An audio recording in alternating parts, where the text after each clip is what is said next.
This is part 3 of the series where we are discussing the book Wisdom of Insecurity by Alan Watts, and I'm really enjoying this series so far. And the chapter that we are discussing in this series is Minunatul Moment, which means in English, this wonderful moment. And in the first part, just as a recap, we said that experience in this moment is all there is. Experience is all. There is no experiencer living this experience. And there is only this present moment right now. We also talked about how we divide ourselves. When we are in an unpleasant situation, we divide ourselves into the experience and the experiencer. We think that we can get away from our experience that we are having. We think that we can escape it somehow, but we can't. And we also talked about how we try to escape into the safe ground of our memories. And in part 2, we expanded on this idea of why you can't escape, because the experience is you. It represents yourself right now. That experience is a representation of who you are, and you can't escape it. And we also talked about how the mind, the brain, deals with these unpleasant situations in a natural way once the resistance to that experience stops, once we stop trying to get away from the experience, and that is by absorbing the pain. And that is what we're going to be talking about in part 3, the absorption of pain. Now in the last part we said that living through unpleasant experiences is neither just floating adrift or clinging on tightly to the past and to the known, to our memories. But it's about having an open mind.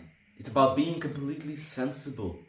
It's about being here right now, experiencing this moment with all of our being totally aware of this moment and viewing it as something unique, something new, as a new and unique experience every single moment.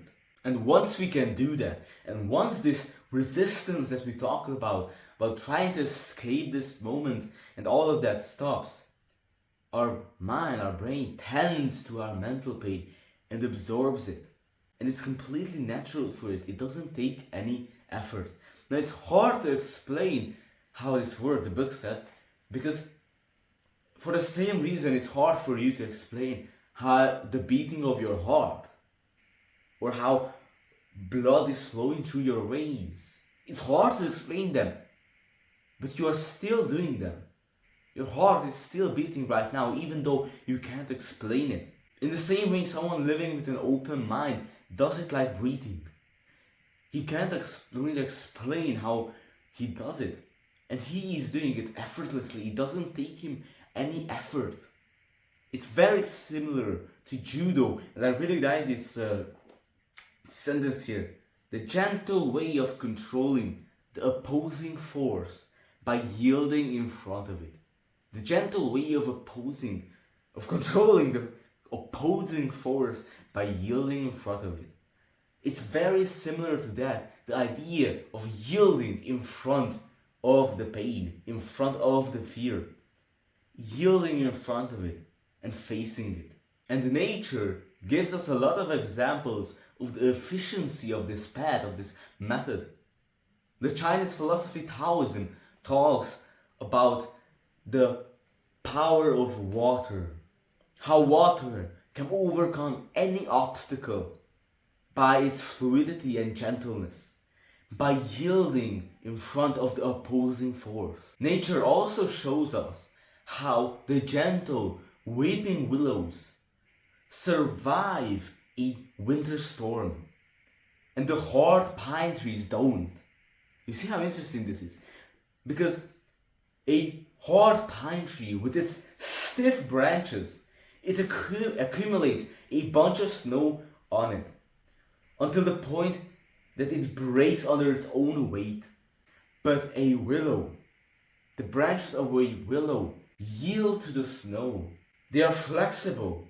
When the snow falls on them, it lets them get off of them. You can imagine the branches of a willow. When the snow falls on top of it, it yields to it, it's flexible, and the Snow falls off of it and the branch returns to its original position. They bend under the weight of the snow, they yield to it, and thus they survive the snow, the snowstorm. And there are also a lot more examples. For example, when you're caught in a huge current, a strong current, it's fatal to try and swim against the current. You gotta yield to the current and swim with it, and then slowly make yourself to the shore, to the side. Or another example, if a cat falls off of a high place, of a height, and if he tries really hard to land and stiffens his muscles, tenses his muscles, and gets all stiff and brittle, their legs will break. But the moment he relaxes his muscles, he will land softly. And also, if a building doesn't have a give to it, then under the first earthquake, it will break apart, it will fall apart if it doesn't have a little give to it. Now our mind has the same capacity as shown in the examples, because it has the capacity to yield and to absorb pain, just in the same way how water absorbs a shock or a pillow absorbs a shock. Now yielding does not mean running. You see, water doesn't run away from my hand if I try to hit it. It doesn't try to escape it. Water yields to it. It absorbs my hand, it gets around, wraps around my hand once I hit it. You see, a good shock absorber, which is what our mind is like, has a weight to it and it yields in front of the thing that it's trying to absorb. Shock absorber doesn't just drop like a puppet once you hit it. It gives in and it stays in the same place. It has stability. Fleeing is the only defense something rigid has in the face of an opposing force. So a good shock absorber doesn't run. It has the capacity to yield and it has a weight. It has stability. Now this weight of the mind or the heaviness of the mind is a very misunderstood phenomenon, and that is laziness. Yes, laziness. And I still don't quite understand this, so instead of explaining it poorly, I'm just going to read you a translated quote from the book. And it goes like this. A very significant fact is that nervous and frustrated people are always busy, even when they have nothing to do, since idleness represents laziness, determined by fear and not by rest. But the mind-body complex is a system which accumulates and conserves energy. While doing so, it is really lazy. When energy is accumulated, it is happy to move, but even then it moves skillfully, following the path of least resistance. Hence, not only the necessity, but also laziness is the mother of ingenuity. Now I think that this is very important, especially today, because nowadays we're always either consuming or creating. When we're not productive, we feel bad. People look down on us when we're not productive. So laziness is looked down upon. But this laziness, this path of least resistance laziness, is everywhere in nature. You can see it in the way that water flows. This idea of not forcing, for example, from the Tao Te Ching, the idea of Wu Wei, of non-action, or I like the translation, not forcing more. Because that's the idea of not getting in your own way, not getting in the way, not forcing things. For example, the same thing is when you try to force open a lock with a key. If you really force it, you're just going to break the key.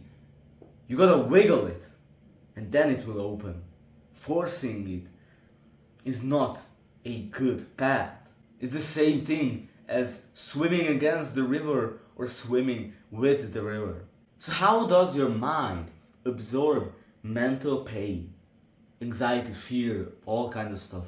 First, you gotta discover that resistance to pain and trying to run from it what Alan Watts calls the I, the me, is a wrong move. You see, resistance to it only makes it worse. Trying to push it away will only make it worse. And once you're conscious of the fact that it's impossible to do these, the only option that you have left is to face it, to become fully present in it, just as aware and just as conscious as you are in a moment of total blissfulness or happiness. And when you do that, your mind tends to these mental pains in its natural way by remaining stable and absorbing it. Now, what does it mean to be stable? It means stopping to try and separate yourself from your pain because you can't. You see, running from fear is fear. Fighting against pain is pain. It results in pain. Trying to be brave means that you're scared. There is no escape, but you will try to escape it as long as you're not aware of the inseparability of the thinker from the thoughts. You see, these are inseparable. You can't have one without the other. And whenever you have these opposites, these polarities, where you can't have one without the other, black and white, up and down, selling, buying, you gotta realize that there's an underlying unity behind them. There's a hidden conspiracy behind them.